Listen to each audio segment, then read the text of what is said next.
Let's go. Here we go. Okay, so we have some data, right? Okay, so if it's data, well, this changes a little bit, but if it's data, it's definitely a T confidence interval, okay? Once you have data, it will always be a T interval. It will never be a Z interval. And you have children's cereal and you have adult cereal. And the data below show the sugar content as a percentage of weight of several national brands of children's and adult cereals. Create and interpret a 95% confidence interval for the difference in mean sugar content. So the difference in means, right there, you know that's two sample, okay? So so we need to make our assumptions, okay? So first of all, what's our parameter? What's the parameter of 1? Let's do this. Mu1, what is mu1? Or we can put mu children's, right? Is it children's? Yes. Okay, so we'll put mu children's. And then we can put mu of adult, right? You can also put mu1, mu2, but you know, if you can put the moves in context right away, then that's good. Okay, so what is the move for children? What does this mean? The mean, right? The what is? 46.428. Hold on. The true. We're gonna put it in words. Oh. We'll get there. The true. What sugar content? The true mean sugar content of what? Children's cereal? Yep, a children's cereal. We'll get there. Okay, what's the adult? The true mean sugar content of adult cereal? Yep, the true mean sugar content of the adult cereal.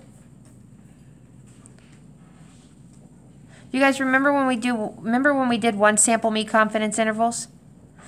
Oh my gosh. Excuse me, e-learners.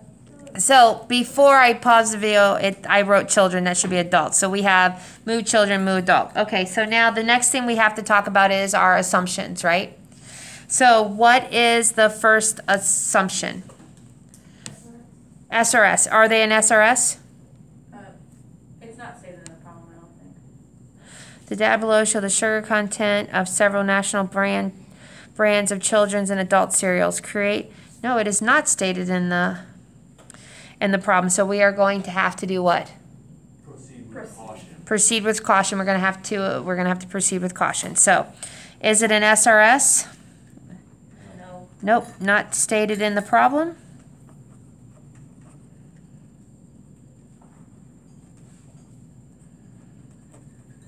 It doesn't really say anything about how they got it. So if you just because before you've quoted oh, Right. So if it doesn't, we don't say anything. nope, because there's nothing to quote. I mean, literally, it's not stated in the problem. So we're going to proceed with caution. Okay, is it normal?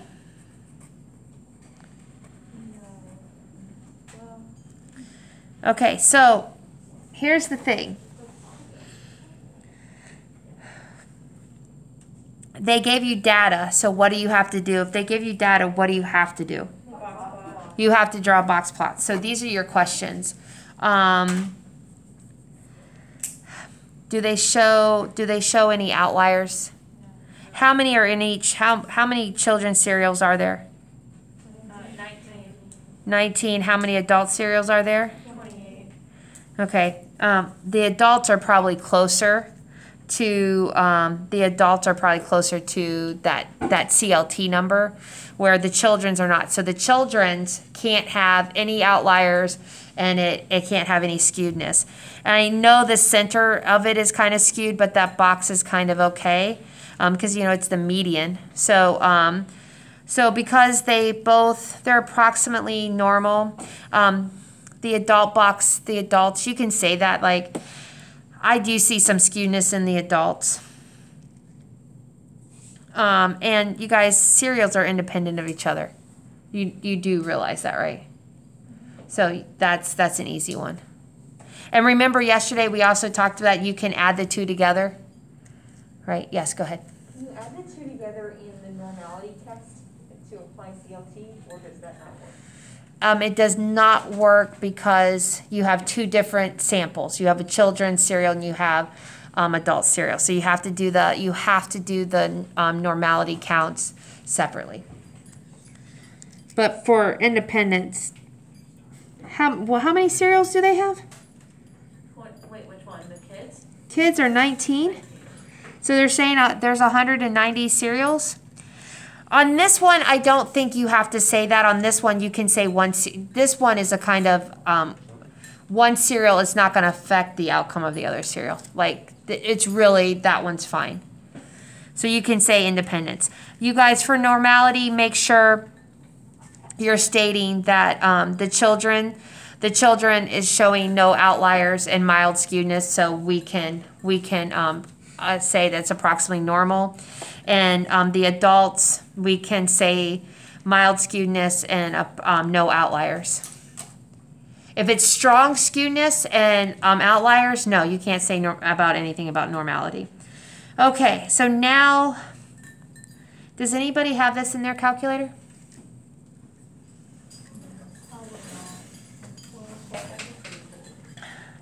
Okay, so we entered our data into the calculator. So now what we need to do is we have to find the mean and all of that. So we're going to do a stat. We can do test. And then it's a 2 sample T interval. You guys, anytime they give you data, it will never be Z, it will always be T. And they gave us data. And David has so nicely put it into list 1 and list 2. And then frequency is always 1. I want to be 95% confident. Or do we ever pool? No pool, and then we're going to calculate. Now, everything right there, everything in the calculator, you guys, you need to write down. Don't say, okay, you need to put it in your formula and you need to write it all down, okay? All the time. Now, the only thing that you're going to have to look up is that T-star, and I'll show you what to do with that. So let's write this down, okay?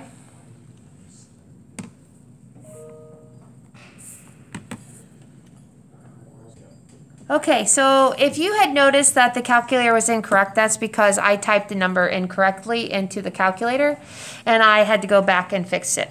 So these are, you guys, you need to write this all down. Even your degrees of freedom, when you write it down, you guys write 42.779, round it, okay? And then when you go to look up your T-star, you'll look up 42 instead of 49.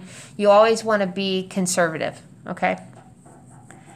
And then we're going to write these numbers in our formula. Okay. When they go to grade this, they're going to know you either used 18 or you used 42 by what you put here. So they'll give you, they know, like, okay, they used, when you're writing it out, they're going to assume, though, that you used your calculator. Okay. So is it okay? Yes. Okay. I'm going to put this one in. Okay, so you need to, you guys, preferably write the formula before you write the interval, okay? Don't write the formula, don't write the interval like I did and then write the formula. That's not really good. You should show them, like, I know how to put all these numbers in, and then you write everything. Okay, how are we doing? Okay, so now let's discuss this. What are we? We are 95% confident, right? Yes. That the true mean, oh my gosh. Yeah, I forgot the word difference. The difference in mean sugar content between children. Can you guys see this on the screen?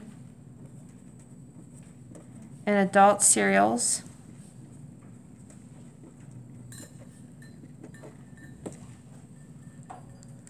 is between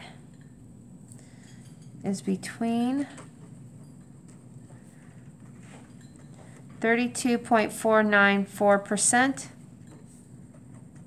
and 40.799%. If you don't like that, you can write 32.4. You can write exactly what we wrote up there. Okay? Now, we need to say something, right? Because what happened?